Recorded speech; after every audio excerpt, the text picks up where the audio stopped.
ഭാഗത്ത് ഒരു വ്യാപാരി ജീവിച്ചിരുന്നു. അദ്ദേഹത്തിന്റെ ഒപ്പ് സ്വർണത്തോളം വിലയുള്ളതായിരുന്നു.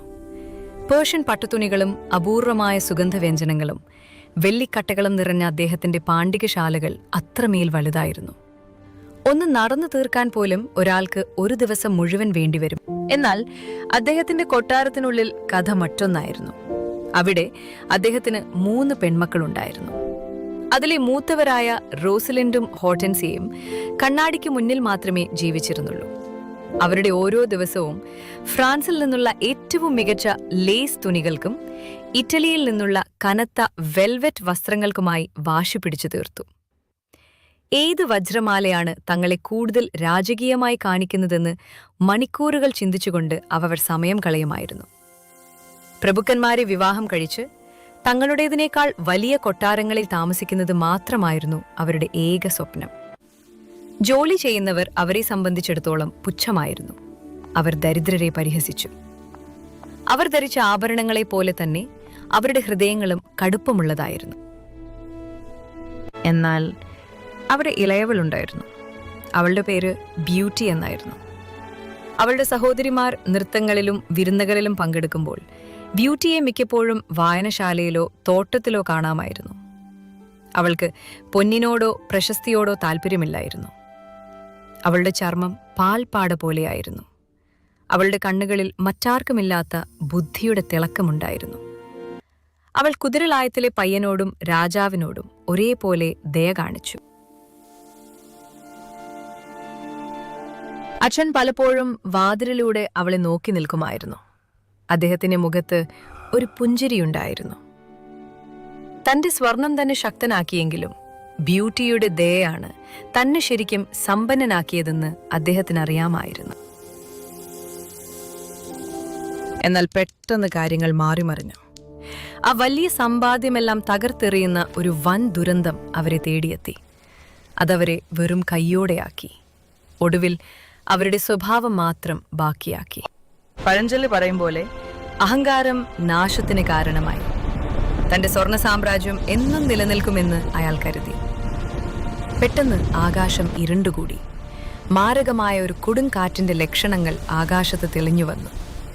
മനുഷ്യർ ഇതുവരെ കണ്ടിട്ടില്ലാത്തത്ര ഭയങ്കരമായ ഒരു കൊടുങ്കാറ്റ് കടലിന്റെ ചക്രവാളത്തിൽ രൂപം കൊള്ളാൻ തുടങ്ങി.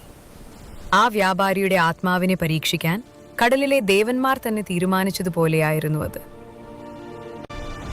അറ്റ്ലാന്റിക്കിന്റെ ആഴങ്ങളിൽ പട്ടുതുണികളും സ്വർണവുമായി വന്ന അദ്ദേഹത്തിന്റെ വലിയ കപ്പലുകൾ ഒരു കെണിയിൽ പെട്ടുപോയി.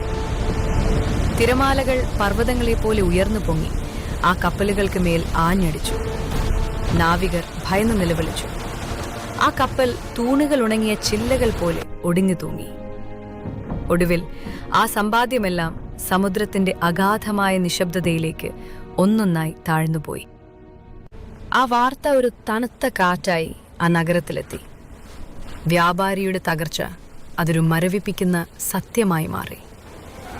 മുമ്പ് അദ്ദേഹത്തെ വണങ്ങിയിരുന്നവർ ഇപ്പോൾ പണം തരൂ എന്ന് ആക്രോശിച്ച് വാതിലുകളിൽ ഇടിച്ചു. കടങ്ങൾ തീർക്കാൻ അദ്ദേഹത്തിന് സർവസ്വവും വിൽക്കേണ്ടി വന്നു.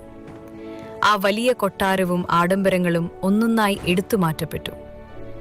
ലേലക്കാരന്റെ ചുറ്റിക വീണതോടെ ആ സ്ഫടിക വിളക്കുകളും വെൽവെറ്റ് വണ്ടികളും അദ്ദേഹത്തിന് എന്നേക്കുമായി നഷ്ടമായി. സഹോദരിമാർ കരഞ്ഞ് കണ്ണു ചുവപ്പിച്ചു. ഞങ്ങൾക്കിങ്ങനെ ജീവിക്കാനാവില്ല എന്ന് അവർ അലറി വിളിച്ചു. തളർന്ന ശരീരവുമായി ആ വ്യാപാരി അവരെ നഗരവെളിച്ചത്തിൽ നിന്നും ഇരുട്ടിലേക്ക് നയിച്ചു. ഒടുവിൽ അവർ കാടിനരികിലെ ആ പഴയ തകർന്ന വീട്ടിലെത്തി. അവിടെ കാറ്റ് ചൂളം വിളിക്കുന്നുണ്ടായിരുന്നു. ആ വീട്ടിന്റെ മേൽക്കൂര ചോർന്നൊലിച്ചു. അവിടുത്തെ മണ്ണാകട്ടെ വളരെ കടുപ്പമേറിയതും കൃഷിക്ക് വഴങ്ങാത്തതുമായിരുന്നു. വ്യാപാരി തന്റെ ദിവസങ്ങൾ പണിയെടുത്ത് തീർത്തു.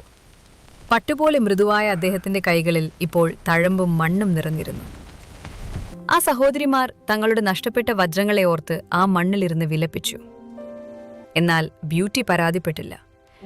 അവൾ വസ്ത്രങ്ങൾ തുന്നാനും ആഹാരമുണ്ടാക്കാനും പഠിച്ചു. ആ തകർന്ന വീട്ടിലെ ഒരേയൊരു വെളിച്ചം അവളായിരുന്നു. വാടിയ ആ വീട്ടിൽ അവൾ കാട്ടുപൂക്കളെ പോലെ പുഞ്ചിരിച്ചു. 1 വർഷം കടന്നുപോയി. കഠിനാധ്വാനം കൊണ്ട് ആ വ്യാപാരിയുടെ പുറം വളഞ്ഞു. മക്കളുടെ കൈകൾ തഴമ്പിച്ചു. പെട്ടെന്നൊരു ദിവസം കടൽ വെള്ളം പുരണ്ട കുതിരപ്പുറത്ത് ഒരു ദൂതൻ അവിടെ എത്തി. വ്യാപാരി, ഭാഗ്യം തിരിച്ചെത്തി. നിങ്ങളുടെ കപ്പൽ തുറമുഖത്തുണ്ട്. അതിൽ നിറയെ പട്ടും സ്വർണവുമാണ്. അയാൾ വിളിച്ചു പറഞ്ഞു. നഷ്ടപ്പെട്ടെന്ന് കരുതിയ ഭാഗ്യം വീണ്ടും അദ്ദേഹത്തെ തേടിയെത്തിയിരിക്കും.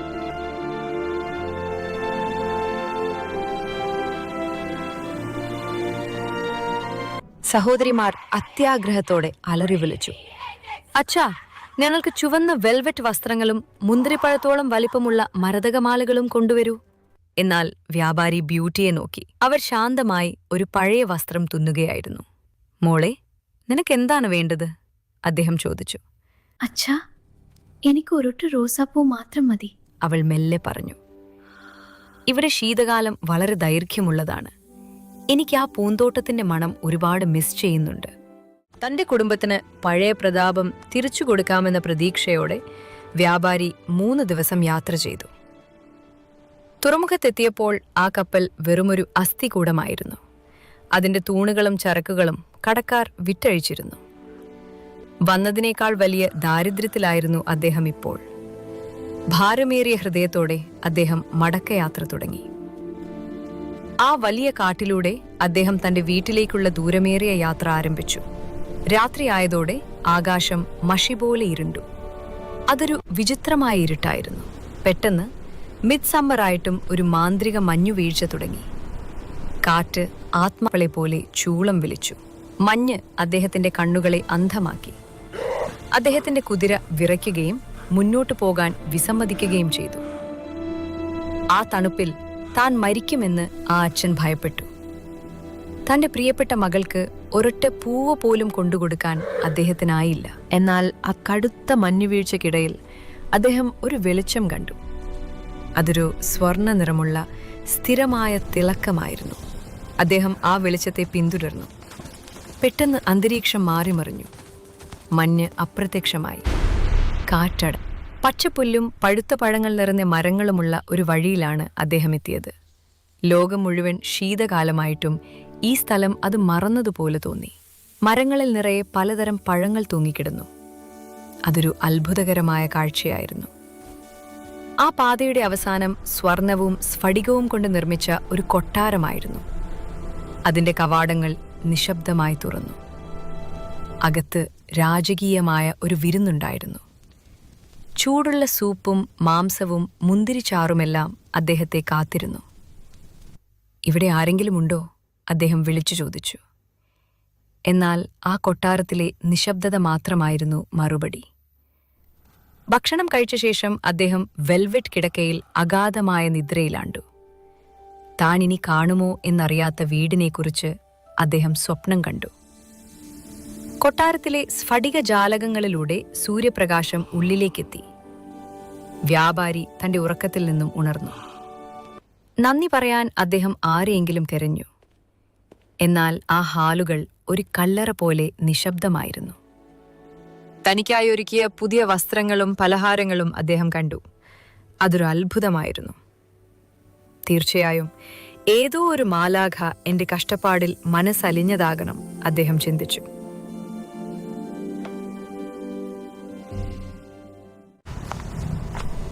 തന്റെ ദാരിദ്ര്യത്തിലേക്ക് മടങ്ങാൻ തയ്യാറായി അദ്ദേഹം കുതിരയെ വെള്ളിവാതിലുകൾക്ക് അടുത്തേക്ക് നയിച്ചു. എന്നാൽ ആ മുറ്റത്തെത്തിയപ്പോൾ അദ്ദേഹം നിന്നുപോയി. അവിടെ വാണ്ണക്കല്ലിനാൽ മറയ്ക്കപ്പെട്ട ഒരു അത്ഭുത തോട്ടമുണ്ടായിരുന്നു. അവിടെ ആയിരക്കണക്കിന് റോസാപ്പൂക്കൾ വിരിഞ്ഞു നിൽക്കുന്നു. ചുവപ്പും സ്വർണവും വെള്ളയും നിറമുള്ള പൂക്കൾ. അവയുടെ സുഗന്ധം അത്രമേൽ മനോഹരമായിരുന്നു. ആ മണം അദ്ദേഹത്തെ ഒരു സ്വപ്നലോകത്തെത്തിച്ചു. അദ്ദേഹം ബ്യൂട്ടിയുടെ ആ ചെറിയ ആഗ്രഹം ഓർത്തു. ഒരേയൊരെണ്ണം, അദ്ദേഹം മന്ത്രിച്ചു. ഒന്നുമില്ലാത്ത തന്റെ മകൾക്കായി ഇത്രയധികം പൂക്കളുള്ള ഈ ഉടമസ്ഥൻ ഒരെണ്ണം തരില്ലെന്ന് അദ്ദേഹം കരുതിയില്ല. വിറയ്ക്കുന്ന കൈകളോടെ അദ്ദേഹം ആ ചുവന്ന റോസാപ്പൂവ് അടർത്തിയെടുത്തു. അതൊരു വലിയ തെറ്റായിരുന്നു. ആ പൂവ് പട്ടുപോലെ മൃദുവും എന്നാൽ മഞ്ഞുപോലെ തണുത്തതുമായിരുന്നു. അദ്ദേഹം ആ സൗന്ദര്യത്തിൽ മയങ്ങിപ്പോയി. പൂവടർത്തിയ നിമിഷം ആകാശം കറുത്തു. 1000 ഇടിമിന്നലുകൾ ഒരേ സമയം മുഴങ്ങുന്നതുപോലെ തോന്നി. പക്ഷികളുടെ പാട്ടു നിന്നു. കാറ്റ് ഒരു നിലവിളി പോലെ ചൂളം വലിക്കാൻ തുടങ്ങി. നിഴലുകൾക്കിടയിൽ നിന്നും ആ ഭീകര രൂപം വെളിച്ചത്തിലേക്ക് എടുത്തു ചാടി. സിംഹത്തിന്റെ തലയും കാട്ടുപന്നിയുടെ പല്ലുകളുമുള്ള ആ മൃഗത്തിന്റെ കണ്ണുകൾ തീയുണ്ടകൾ പോലെ ജ്വലിച്ചു. അവന്റെ ഗർജനം കൊട്ടാരത്തെ വിറപ്പിച്ചു. നന്ദികെട്ട കള്ള, ഞാൻ നിനക്ക് ഭക്ഷണവും അഭയവും നൽകി. പകരം നീ എന്റെ പൂ മോഷ്ടിച്ചോ? നിനക്കുള്ള ശിക്ഷ മരണം മാത്രോ?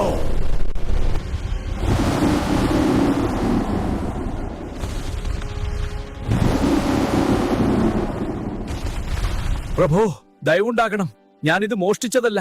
എന്റെ മകൾ ബ്യൂട്ടിക്കായി എടുത്തതാണ്. അവൾ ഒരു പൂ മാത്രമേ ചോദിച്ചുള്ളൂ.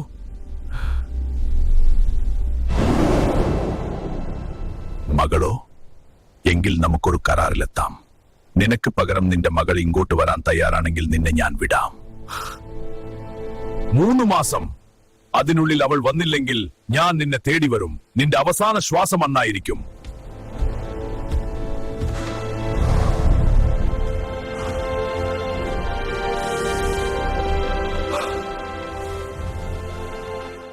നരകത്തിലെ വേട്ടനായ്ക്കർ പിന്നാലെയുണ്ടെന്ന പോലെ അദ്ദേഹം ആ വെള്ളിവാതിലുകൾ കടന്നു കുതിച്ചു. അദ്ദേഹത്തിന്റെ പോക്കറ്റിലെ ആ പൂവിന് ഇപ്പോൾ ഒരു മരണവാർത്തയുടെ ഭാരമുണ്ടായിരുന്നു. വിറയ്ക്കുന്ന കൈകളോടെ അദ്ദേഹം ആ പൂവ് ബ്യൂട്ടിക്ക് നൽകി. തന്റെ ജീവൻ നൽകിയാണ് അത് വാങ്ങിയതെന്ന് അദ്ദേഹം അവളോട് പറഞ്ഞു. കൊട്ടാരത്തിലെ ആഡംബരങ്ങളെക്കുറിച്ചും പകരം ഒരാൾ വരണമെന്ന മൃഗത്തിന്റെ കരാറിനെക്കുറിച്ചും അദ്ദേഹം അവരോട് പറഞ്ഞു.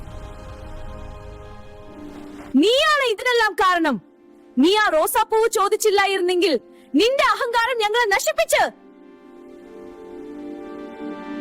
തങ്ങൾ മരിക്കാൻ തയ്യാറല്ലെന്ന് പറഞ്ഞ് ആ സഹോദരിമാർ അലറി വിളിച്ചു. ബ്യൂട്ടിക്ക് വേണ്ടി ഒരാൾ പോലും മുന്നോട്ട് വന്നില്ല. വേണ്ട, അച്ഛൻ മരിക്കില്ല. ആ പൂവ് എനിക്ക് വേണ്ടിയായിരുന്നു. അതുകൊണ്ട് ഇതിനുള്ള വില ഞാനാണ് നൽകേണ്ടത്. ഞാൻ മൃഗത്തിന്റെ അടുത്തേക്ക് പോകും. വ്യാപാരി അവളോട് കെഞ്ചു പറഞ്ഞു. മോളെ, നീ പോകരുത്. എനിക്ക് പ്രായമായി. നിനക്ക് ഇനിയും ഒരുപാട് കാലം ജീവിക്കാനുണ്ട്. എന്നാൽ ബ്യൂട്ടി എഴുന്നേറ്റ് നിന്നു. അവളുടെ കണ്ണുകൾ ശാന്തമായിരുന്നു. അവളിൽ ഭയത്തിന്റെ നിഴൽ പോലുമില്ലായിരുന്നു. ബ്യൂട്ടിയുടെ തീരുമാനം ഉറച്ചതായിരുന്നു. അവൾ പരാതി പറഞ്ഞില്ല, കരഞ്ഞില്ല. തന്റെ സഹോദരിമാർക്കും അച്ഛനും വേണ്ടതെല്ലാം അവൾ ഒരുക്കി വെച്ചു. ഒടുവിൽ ആ ഭീകരരൂപിയുടെ അടുത്തേക്കുള്ള തന്റെ യാത്രയ്ക്കായി അവൾ തയ്യാറെടുത്തു. ആ സഹോദരിമാർ ഉള്ളി ഉപയോഗിച്ച് തങ്ങളുടെ കണ്ണുകൾ ചുവപ്പിച്ചു. അവർ കരയുകയാണെന്ന് ലോകത്തെ കാണിക്കാൻ അവർ ശ്രമിച്ചു. അയ്യോ ബ്യൂട്ടി, നീ ഞങ്ങളെ വിട്ടുപോകുകയാണോ? ഈ ദുഃഖം ഞങ്ങൾക്ക് താങ്ങാനാവില്ല. പോയി വരൂ സഹോദരി. ബ്യൂട്ടിയും വ്യാപാരിയും ആ വലിയ കാട്ടിലേക്ക് യാത്ര തിരിക്കുന്നത് അവർ നോക്കി നിന്നു. സഹോദരി പോകുന്നതിൽ അവർ ഉള്ളാലെ സന്തോഷിച്ചു. ബ്യൂട്ടി തിരിഞ്ഞു നോക്കിയില്ല. തന്റെ വിധി കാത്തിരിക്കുന്ന ആ ഇരുണ്ട മരങ്ങളിലേക്കായിരുന്നു അവളുടെ നോട്ടം. ഇതായിരിക്കുമോ ഞാൻ അവസാനമായി കാണുന്ന സൂര്യപ്രകാശം? എന്റെ വിധി ആ മരങ്ങൾക്കിടയിൽ എന്നെ കാത്തിരിക്കുന്നു. ആ വെള്ളിവാതിൽ ഒരു നെടുവീർപ്പോടെ തുറന്നു. മുല്ലപ്പൂവിന്റെ സുഗന്ധമുള്ള ആ കൊട്ടാരത്തിലേക്ക് ബ്യൂട്ടി ആദ്യമായി ചുവടുവെച്ചു. അവിടെ രാജകീയമായ ഒരു വിരുന്നുണ്ടായിരുന്നു. എന്നാൽ സങ്കടം കൊണ്ട് അവർക്കൊന്നും കഴിക്കാനായില്ല. പെട്ടെന്ന് പടവുകളിൽ നിന്നും ആ ഭീകരമായ ശബ്ദം കേട്ടു. 1000 മെഴുകുതിരികളുടെ വെളിച്ചം മറച്ചുകൊണ്ട് ആ മൃഗം അവരുടെ മുന്നിലെത്തി. പെൺകുട്ടി, നീ നിന്റെ സ്വന്തം ഇഷ്ടപ്രകാരമാണോ ഇവിടേക്ക് വന്നത്? സത്യം പറയൂ. അതെ, ഞാൻ വന്നത് എന്റെ സ്വന്തം ഇഷ്ടപ്രകാരമാണ്. എനിക്ക് ഭയമില്ല. നീ ധൈര്യശാലിയാണ്. വ്യാപാരി, സൂര്യോദയത്തോടെ നീ ഇവിടെ നിന്ന് പോകണം. മേലിൽ ഇങ്ങോട്ട് മടങ്ങി വരരുത്. പിറ്റേന്ന് രാവിലെ തന്റെ അച്ഛൻ ദൂരേക്ക് മറയുന്നത് അവൾ നോക്കി നിന്നു. തനിക്ക് ഏറ്റവും പ്രിയപ്പെട്ടത് നഷ്ടപ്പെട്ടൊരു മനുഷ്യനെ പോലെ അദ്ദേഹം തളർന്നിരുന്നു. എന്നാൽ അവിടെ അവളൊരു വാതിൽ കണ്ടു. അതിൽ ബ്യൂട്ടിയുടെ മുറി എന്ന് മുത്തുകൾ കൊണ്ട് എഴുതിയിരുന്നു. അതൊരത്ഭുതമായിരുന്നു. ആ മുറിക്കുള്ളിൽ അവളെ കാത്തിരുന്നത് എന്തായിരിക്കുമെന്ന് അവൾ ചിന്തിച്ചു. ആ വാതിൽ തുറന്നപ്പോൾ അവൾ കണ്ടത് ഒരു സ്വർഗമായിരുന്നു. ആയിരക്കണക്കിന് പുസ്തകങ്ങളും ഒരു വെളുത്ത പിയാനോയും അവിടെയുണ്ടായിരുന്നു.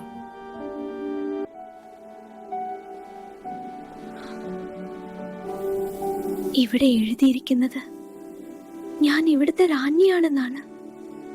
നിങ്ങളുടെ ആഗ്രഹമാണ് ഞങ്ങളുടെ കൽപ്പന എന്ന്. സൂര്യൻ അസ്തമിച്ചതോടെ കൊട്ടാരം മറ്റൊരു രൂപം പ്രാപിച്ചു. മാന്ത്രികതയാൽ അവളുടെ വസ്ത്രങ്ങൾ മാറി. ഭയത്തിനു പകരം ഒരു രാജ്ഞിയെപ്പോലെ അവൾ ഒരുങ്ങി. രാത്രി കൃത്യം 9 മണിക്ക് ആ മൃഗം അവളുടെ അരികിലെത്തി. അവൻ നാണത്തോടെയും സങ്കടത്തോടെയുമാണ് ഭക്ഷണം കഴിച്ചത്. നിനക്ക് ആവശ്യമുള്ളതെല്ലാം ഇവിടെയുണ്ടോ? അതെ. നീ സുഖമായി ഉറങ്ങുക, കാരണം ഈ കൊട്ടാരത്തിൽ സത്യമായും സുന്ദരമായിട്ടുള്ളത് നീ മാത്രമാണ്. ദിവസങ്ങൾ ആഴ്ചകളായും ആഴ്ചകൾ മാസങ്ങളായും മാറി. ബ്യൂട്ടിയുടെ ഉള്ളിലെ ഭയം മഞ്ഞുരുകുന്നതുപോലെ അലിഞ്ഞില്ലാതായി. തന്റെ മുറിയിൽ മുത്തുകൾ പതിപ്പിച്ച ഒരു മാന്ത്രിക കണ്ണാടി അവൾ കണ്ടെത്തി. അത് വെറുമൊരു കണ്ണാടിയായിരുന്നില്ല. താൻ ഉപേക്ഷിച്ചു പോന്ന ലോകത്തെ കാണാനുള്ള ഒരു ജനാലയായിരുന്നു അത്. അച്ഛന്റെ സങ്കടവും സഹോദരിമാരുടെ ദേഷ്യവും അവളതിൽ കണ്ടു. മൈലുകളോളം നീളമുള്ള ആ മേശയുടെ ഇരുവശത്തും അവരിരുന്നു. വിറയ്ക്കുന്ന കൈകളോടെയാണ് മൃഗം ആ വെള്ളിമുള്ള് ഉപയോഗിച്ചത്. ബ്യൂട്ടി, ഞാൻ കാണാൻ വളരെ വികൃതനാണോ? എന്നെ കാണുമ്പോൾ നിനക്ക് ഭയം തോന്നുന്നുണ്ടോ? അതേ മൃഗം, പക്ഷേ നിങ്ങൾ വളരെ ദയയുള്ളവനാണ്. ഒരു സ്ത്രീക്ക് പേടിയില്ലാതെ നോക്കാൻ കഴിയുന്ന മുഖത്തിന് പകരമാകില്ലല്ലോ എന്റെ ഈ ദയ. സൗന്ദര്യമില്ലാത്ത ഈ രൂപം ശാപമാണ്. അവർ ലൈബ്രറിയിൽ സമയം ചെലവഴിക്കാൻ തുടങ്ങി. ബ്യൂട്ടി വായിച്ചു കൊടുക്കുന്ന കവിതകൾ കേട്ട് ആ മൃഗം അവളുടെ കാൽക്കലിരുന്നു. നക്ഷത്രങ്ങളുടെ പേരും പൂക്കളുടെ രഹസ്യവും നിങ്ങൾക്ക് ഓരോ അവനറിയാമായിരുന്നു. നക്ഷത്രത്തിന്റെ പേരും പൂക്കളുടെ രഹസ്യവും അറിയാം. നിങ്ങളുടെ ഉള്ളിൽ ഒളിച്ചിരിക്കുന്നത് ഒരു പണ്ഡിതനാണല്ലോ. രാത്രി 12 മണിയാകുമ്പോൾ കൊട്ടാരത്തിലെ അന്തരീക്ഷം ഭാരമേറിയതാകും.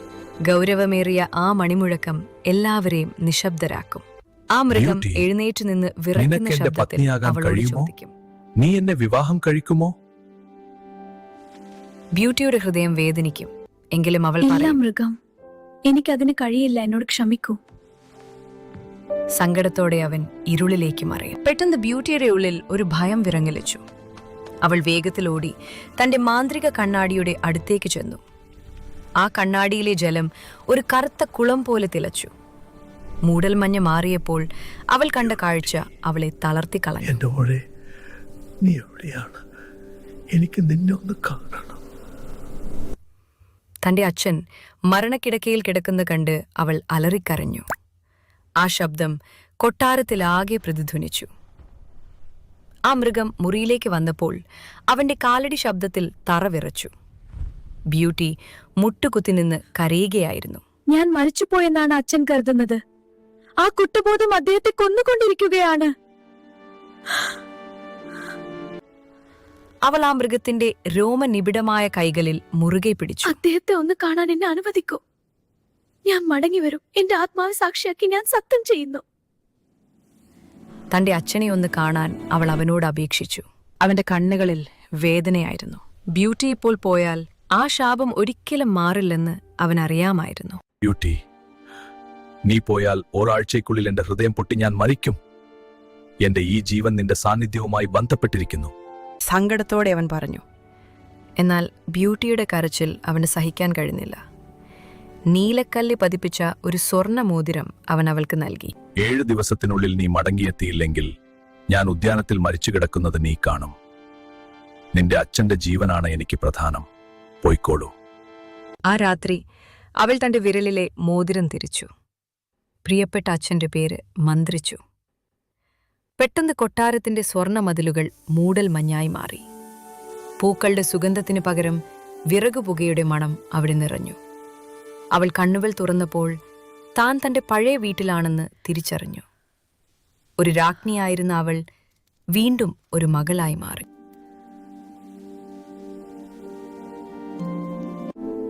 മോളെ, ബ്യൂട്ടി, ഇത് നീ തന്നെയാണോ? മകളെ കണ്ടതും വ്യാപാരിയുടെ പനി വിട്ടുമാറി. സന്തോഷം കൊണ്ട് അദ്ദേഹം പൊട്ടിക്കരഞ്ഞു. അവളുടെ പട്ടുടുപ്പിൽ തൊടുമ്പോൾ താനൊരു സ്വപ്നം കാണുകയാണെന്ന് അദ്ദേഹം കരുതി. എന്നാൽ എല്ലാവരും ആ സന്തോഷത്തിൽ പങ്കുചേർന്നില്ല. സഹോദരിമാർ ബ്യൂട്ടിയെ കണ്ടപ്പോൾ അസൂയയുടെ പച്ചത്തി അവരുടെ ഉള്ളിൽ കത്തി. അവളുടെ തിളക്കമുള്ള മുഖവും സ്വർണവും അവൾക്ക് എന്തിനാണ് ഈ കൊട്ടാരവും സ്വർണവും? നമ്മൾ ഈ ചെഴിക്കുണ്ടിൽ കഴിയുമ്പോൾ ആ മൃഗം അവൾക്ക് എന്തിനാണ് സേവനം ചെയ്യുന്നത്? അവൾ അവിടെ ഒരു റാണിയെപ്പോലെ കഴിയുന്നു. നമുക്ക് കിട്ടുന്നത് ഈ മണ്ണും തണുപ്പും മാത്രം. ഇത് അനീതിയാണ്.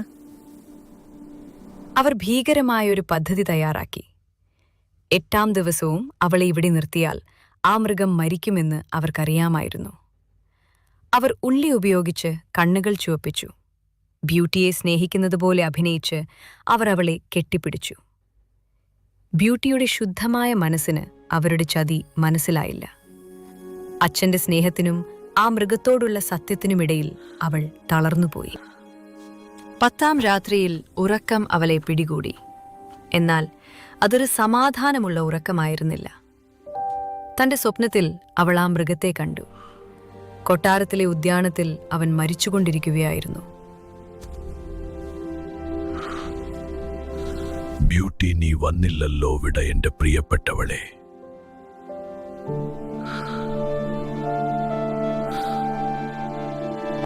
നിലവിളിച്ചുകൊണ്ട് അവൾ ഉണർന്നു.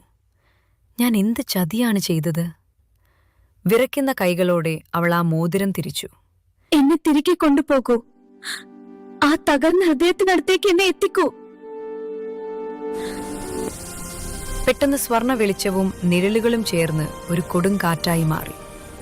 ആ ചെറിയ വീട് അവളുടെ കണ്ണുകളിൽ നിന്ന് അപ്രത്യക്ഷമായി.